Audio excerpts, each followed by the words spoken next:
Good morning dear students. बच्चों, हम लोग कॉम्प्लेक्स नंबर में 13.20 पेज पे या आपकी बुक में जो भी पेज है उसमें एग्जाम्पल नंबर 22 को करते हुए, उससे पहले कि मैंने आपको एग्जाम्पल बताए हैं, इन्होंने कहा if x plus i y is equal to under root a plus i b upon c plus i b, then prove that x square plus y square का whole square is equal to a square plus b square upon c square plus d square। देखिए, इसमें यह होगा, ये ऐसा question मैं आपको बता चुका हूं और इसमें सीधा सिंपल ये काम करा जाएगा, taking conjugate on both side कर लिया जाएगा। Taking conjugate on both side और taking conjugate on both side में ये हो जाएगा x प्लस आई वाई का बार और a प्लस आई बी और c प्लस आई डी की होल पावर 1/2 का ये बार और ये हो जाएगा x minus i Y. Numerator का बच्चों यहां 1/2 लगा है, उससे कोई प्रॉब्लम नहीं है, ठीक है। अगर मैं आपको बताऊं पावर से यहां कोई फर्क नहीं पड़ता, अगर a प्लस आई बी का बार लेंगे तो वो हो जाएगा a माइनस आई बी और अगर आप a प्लस आई बी के होल स्क्वायर का बार लेंगे तब ये a माइनस आई बी का होल स्क्वायर हो जाएगा, ठीक है बच्चों।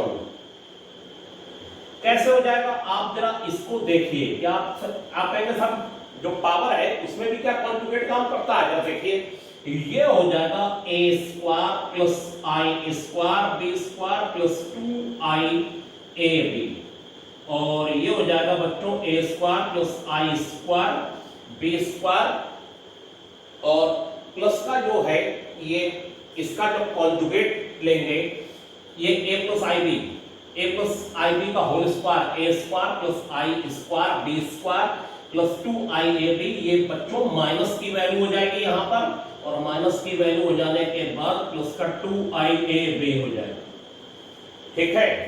और अगर कोई कहे इसका कॉन्जुगेट ले लीजिए तो आप इसका कॉन्जुगेट लेने के लिए क्या काम करेंगे? अब इसका कॉन्जुगेट लेना है। अभी चलिए मैंने a प्लस आई बी का होल स्क्वायर ये लिख लिया और ये लिखने के बाद इसका मैं कॉन्जुगेट लेना चाहता हूं तो इसका कॉन्जुगेट यही होगा a square minus b square minus 2i a b और ये हो जाएगा a स्क्वायर, फिर यहां i square b square minus 2i a b लगा दीजिए।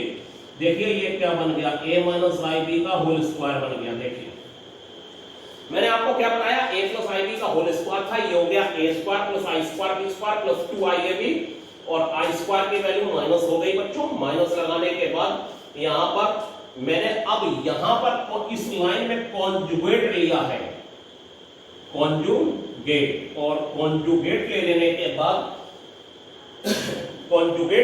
के बाद यहां पर बी स्क्वायर के पहले जो माइनस था उसमें आई स्क्वायर लिख दिया और कॉन्जुगेट में आई वाले टर्म में प्लस की जगह माइनस हो गया और ये a माइनस आई बी का होल स्क्वायर बन गया। यानी इसका जो कॉन्जुगेट है वो बिना होल स्क्वायर खोले डायरेक्ट भी लिखा जा सकता है बच्चों, और उस कंडीशन में कोई प्रॉब्लम नहीं है। होल क्यूब हो अंडर रूट हो सीधे सीधे हम लोग क्या कर सकते हैं बच्चों, हम लोग कॉन्जुगेट ले सकते हैं। इसीलिए मैंने ये क्वेश्चन लिया कि कहीं आप सोचे कि पावर में कॉन्जुगेट नहीं लिया जा सकता। a minus i b upon c minus i d की होल पावर 1/2 और ये जो वैल्यू है ये है a plus i b c plus i d की पावर 1/2, ये हो गया। अब इसे हम फर्स्ट नंबर डाल लें और इसे सेकंड नंबर डाल लें और multiplying 1 and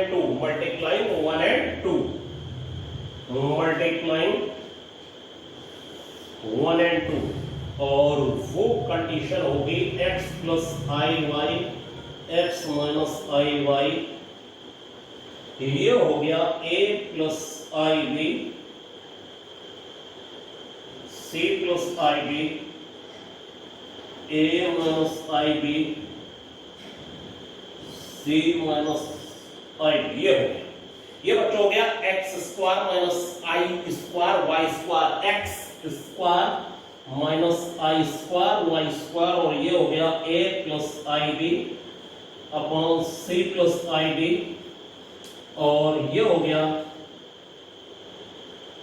A minus i b upon c minus i b, और ये हो गया होल पावर 1/2, ये हो गया। तो ये हो गया आई स्क्वायर हो गया -1, तो हो गया x square plus y square is equal to a square minus i square b square c square minus i square d square का पावर 1/2। तो ये हो गया x square plus y square a square plus b square c square plus d square की power 1/2, ये आ गया। और मुझे लगता है हमें यही प्रूव करना था, taking square on both side लेने के बाद x square plus y square का whole square is equal to हो जाएगा a square plus b square upon c square plus d square, ये आ गया। यही प्रूव करना था बच्चों, ठीक है। पहले कॉन्जुगेट ले लिया, कॉन्जुगेट लेने के बाद दोनों की मल्टीप्लाई कर दे, और मल्टीप्लाई कर देने के बाद फिर हमारे पास ये रिजल्ट आ गया। अब देखिए बच्चों नेक्स्ट क्वेश्चन क्या कह रहा है। हाँ तो बच्चों अब हमारे सामने एग्जाम्पल नंबर 23 आपको कराने के लिए है, और एग्जाम्पल नंबर 23 में आपसे ये कहा गया है find the least positive value of n, least positive value of n if 1 plus i upon 1 minus i की whole power n is equal to 1 दे रखा है। Least positive value of n बतानी है, जबकि ये वैल्यू बच्चों 1 के इक्वल है, और n की लीस्ट पॉजिटिव वैल्यू बतानी है, लीस्ट पॉजिटिव वैल्यू। हम लोग ये काम करेंगे कि 1 प्लस आई और 1 माइनस आई, 1 प्लस आई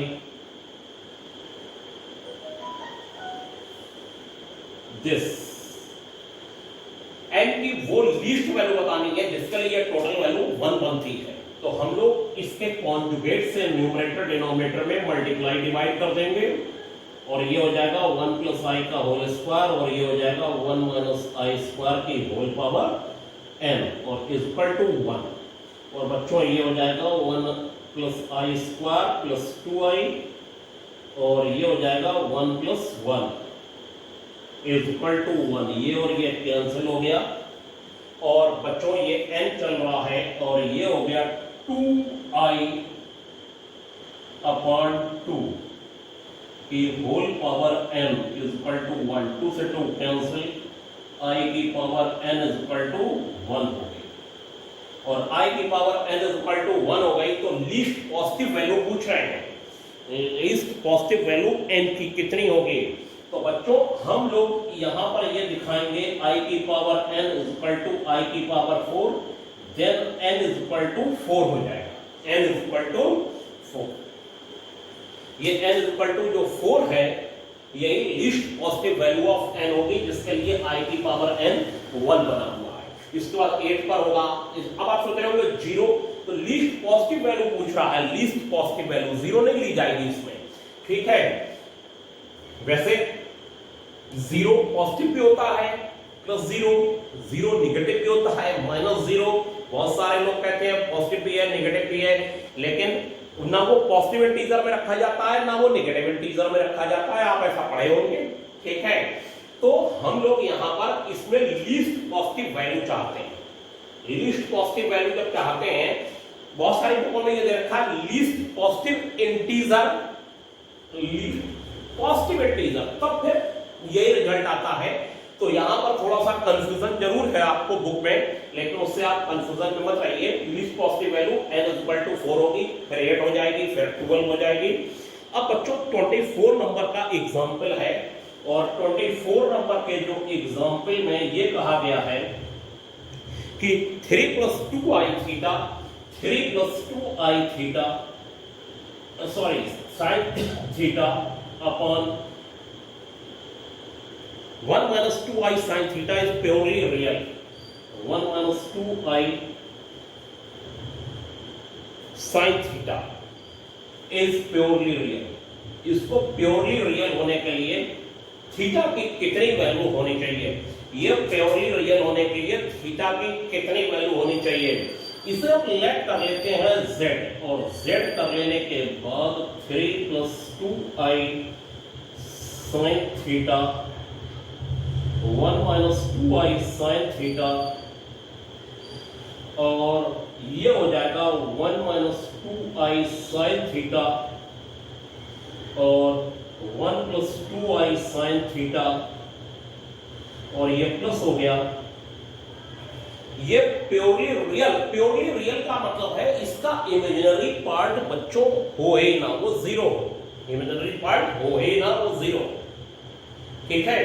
उसके लिए थीटा कितना होना चाहिए, तो z इक्वल टू हो जाएगा 3 plus 6i sin theta plus 2i sin theta plus 4i square sin square theta upon 1 minus 4i square sin square theta. ये हो गया बच्चों, और ये हो गया -4 sin square theta. z equal to 3 plus 8i sin theta -4 sin square theta, और upon हो गया 1 plus 4 sin स्क्वायर थीटा, और z equal to 3 minus 4 sin square theta और plus i8 sin theta. Upon में एलसीएम ब्रेक कर दिया जाए तो 1 plus 4 sin स्क्वायर थीटा हो जाएगा ये बच्चों, और 1 plus 4 sin स्क्वायर थीटा तक पहुंचने के बाद एलसीएम को हम लोग ब्रेक कर देंगे, और बच्चों एलसीएम को जब ब्रेक कर दिया जाएगा तब फिर z इक्वल टू आ जाएगा 3 minus 4 sin square theta upon 1 plus 4 sin square theta plus i8 sin theta upon 1 plus 4 sin square theta. ये हो गया। और अगर मैं यहां पर आपको ये बताऊं कि z equal to a plus ib है, और ये कहा जाए for z to be purely real then b is equal to 0, for z to be purely imaginary then a is equal to 0, ठीक है। for z to be real imaginary part equal to 0 हो जाएगा, for z to be real imaginary part 0, for z to be real imaginary part बच्चों 0 हो जाएगा। और उस condition में हमारे पास क्या होगा कि थीटा की वैल्यू निकालनी होगी for z to be real, for z to be real। देखिए जरा for z to be real क्या हो जाएगा, for z to be real, for z to be real 8 sin theta upon 1 plus 4 sin square theta is equal to 0। Imaginary part है ये, imaginary part पूरा 0 हो जाए तो आई वाला टर्म खत्म हो जाएगा और रियल पार्ट रह जाएगा, तो इसके 0 होने के लिए 8 sin theta is equal to बच्चों 0 चला गया ये, और sin theta is equal to 0 हो जाएगा, then theta is equal to n pi, general solution लिखा आ जाएगा। अगर थीटा n पाई हो जाएगा तो फिर हमेशा के लिए जहां n बिलोंग्स टू z ये वैल्यू हमेशा प्योरली रियल होगी। प्योरली रियल मींस हमेशा ऐसी वैल्यू आएगी जिसमें इमेजिनरी पार्ट होगा ही नहीं। तो ये क्वेश्चन आपको समझ में आया होगा बच्चों। अब नेक्स्ट बच्चों एक 26 नंबर का क्वेश्चन आपके बोर्ड पर आ रहा है और इसे ध्यान से देखिए। 26 नंबर वाले क्वेश्चन में बच्चों ये कहा गया है कि if 1 plus i 1 plus 2i 1 plus 3i से लेके 1 plus i 1 plus i 1 plus 2i 1 plus 3i 1 plus ni is equal to x plus iy, ये दे रखा। और शो दैट 2 इंटू 5 इंटू 10 से लेके 1 plus n square equal to x square plus y square लाना है बच्चों। इसमें हम लोग ये काम करेंगे, taking mod on both side कर लेंगे, taking mod on both side, और ये हो जाएगा 1 प्लस आई 1 प्लस 2i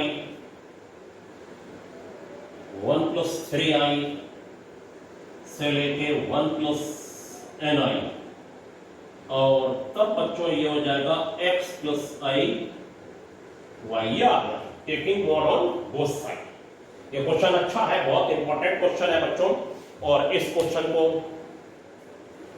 करने के लिए देखिए क्या काम करा जाएगा कि हम लोग taking mod on both side लेने के बाद ये कर देंगे 1 प्लस आई का मोड 1 प्लस 2i का मोड 1 प्लस 3i का मोड 1 प्लस ni का mode x plus i y, ये हो गया। ये हो गया बच्चों 1 square plus 1 square 1 square plus 2 square 1 square plus 3 square 1 square plus n square, और ये हो गया x square plus y square. बच्चों ये जो है हमारा, ये कौन सा फार्मूला है, Z1 इंटू Z2 का मोड होता है, मोड Z1 और मोड Z2। ये बड़ा बोर्ड जो दूसरे सेटअप पर मैं आया हूँ, ये मेरा दूसरा घर है, उस पर आने का कारण ये जहाँ पर कोचिंग चलती थी बच्चों, ठीक है, बहुत पहले किसी जमाने में, अब तो नहीं, ठीक है। तो उस पर आने का कारण ही यही था कि इस पर ये मैं सही से समझा सकूं। यहाँ पर थोड़ा सा मुझे लगता है बोर्ड आपका इस समय ब्लैक हो रहा है लाइट की वजह से, उस लाइट को और लेना पड़ेगा, और माइक का भी सिस्टम मैंने कर लिया है, ठीक है। तो आवाज और थोड़ा सा लाइट का 1-2 दिन में सही हो जाएगा मैटर। आवाज तो मुझे लग रहा आ रही होगी, लाइट यहाँ पर थोड़ा सा हल्की हो रही है, कोई बात नहीं, लेकिन ये समझाने में आसानी रहती है। बड़े बोर्ड पर मोड Z1 Z2, तो मोड Z1 अलग मोड Z2 अलग, और ये हो जाएगा बच्चों Z1 Z2 Z3 का मोड हो जाएगा, Z1 का मोड Z2 का मोड और Z3 का मोड। ऐसे ही यहाँ पर taking mod on both side करने के बाद हर एक का मोड अलग अलग हो गया बच्चों। और जब हर एक का मोड अलग अलग हो गया तो मोड की वैल्यू क्या होती है, under root a plus IB का मोड, और ये वैल्यू होती है under root a square plus b square, और a प्लस IB के मोड का square a square plus b square, ये हो गई। और ये वैल्यू हो गई बच्चों √2 √5 √10 and so on 1 plus n square, और ये हो गया x square plus y square. अब आप क्या करेंगे, स्क्वायरिंग बोथ साइड कर लीजिए, स्क्वायरिंग बोथ साइड करने के बाद ये हो जाएगा 2 5 10 और 1 plus n square is equal to x square plus y square हो जाएगा। तो ये क्वेश्चन आपने देखा, बेहद इंपॉर्टेंट क्वेश्चन, बहुत ही इंपॉर्टेंट क्वेश्चन है बच्चों, ये बेहद इंपॉर्टेंट क्वेश्चनों में से एक, ठीक है। अब देखिए बच्चों, हमने बीच में 1-2 क्वेश्चन छोड़े हैं, आपको लग रहा होगा वो बहुत लंबे हैं, वो अभी मैं बाद में आपको बता रहा हूं, ठीक है। ऐसा नहीं उन्हें बिल्कुल छोड़ दिया जाएगा, बहुत ही अच्छे क्वेश्चन मैंने कुछ हैं, कुछ थ्योरम्स टाइप हैं, उन्हें मैं अभी कराऊंगा आपको। और देखिए बच्चों अब नेक्स्ट, हाँ तो बच्चों अब आपके बोर्ड पर 29 नंबर का क्वेश्चन आ गया है, और 29 नंबर के क्वेश्चन में क्या गया, x equal to -5 plus 2 root -4, x equal to -5 plus 2 root -4 बच्चों। तब आपको ये जो इतना लंबा पॉलिनोमियल है ऊपर पढ़िए, उसकी वैल्यू निकालनी है, x की power 4 plus 9x2 plus 35x square minus x plus 4 की वैल्यू निकालनी है बच्चों। इसमें ये वैल्यू दे रखी है, सबसे पहला काम जो वैल्यू x के टर्म में दे रखी है उसमें से आपको i खत्म करना है, ये है 2i, ये बच्चों 2i हो गया, -4 का अंडर रूट, 5 इधर भेज दिया और 4i हो गया, और स्क्वायरिंग बोथ साइड करने के बाद हर हाल में i खत्म हो जाएगा। अगर आप i एक साइड रखें बाकी सब एक साइड ले जाएं तो i पक्का खत्म हो जाएगा, i खत्म हो गया। अब आप इस वैल्यू से इसको डिवाइड कर लीजिए। डिवाइड करने का तरीका वही एक्स स्क्वायर से बार भेज दिया, और ये सब करने के बाद देखिए एक्स स्क्वायर बार भेजा, ये लाइन आई, माइनस करा, फिर माइनस एक्स बार भेजा, ये लाइन आते आते रिमाइंडर -160 बच गया। अब डिवाइड तो करना आपको आता है। अब देखिए ये वैल्यू दे रखी थी, इसमें से आई खत्म करिए, जो ऐसे इसमें कई क्वेश्चन है, इसमें से आई खत्म करिए, इसको डिवाइड करिए, जिसकी वैल्यू निकालनी है बड़े पॉलिनोमियल की, और डिवाइड करने के बाद ये रिमाइंडर बचा, रिमाइंडर x के टर्म में बच सकता है। अब ये वैल्यू देखिए 9 को 2 से डिवाइड करा, 9 को 2 से डिवाइड करा, 2 4 जा 8 और 1 बचा, तो 9 इक्वल टू हो जाएगा 2 into 4 plus 1, 2 into 4 plus 1 बच्चों, 2 into 4 plus 1 9 हो गया। ऐसे ही इनकी मल्टीप्लाई और -160, इनकी मल्टीप्लाई -160, ये वैल्यू बच्चों 0 है, ये वैल्यू क्या है 0, और ये वैल्यू 0 हो गई, तो ये बचा -160, यानी इस पॉलिनोमियल की वैल्यू हो गई -160। इस पॉलिनोमियल की वैल्यू हमारे सामने आ चुकी है, और वो बच्चों है -160। ठीक है, ये हमेशा ऐसे होगा कि ये वैल्यू 0 पड़ जाया करेगी इसमें, जितने की आपको क्वेश्चन एग्जाम्पल और एक्सरसाइज में दे रखे हैं। तो ये बच्चों क्वेश्चन भी इस पॉलिनोमियल की हम लोगों ने वैल्यू निकाल ली -160, हो सकता है एक्स के टर्म में आए, और एक्स के टर्म में आएगा तो उसमें एक्स की वैल्यू ये लगा के आंसर आप दे देंगे। तो बच्चों आज के लिए इतना ही, थैंक यू। ठीक है, और बच्चों एक्सरसाइज के क्वेश्चन करते रहिए और मुझसे पूछते रहिए।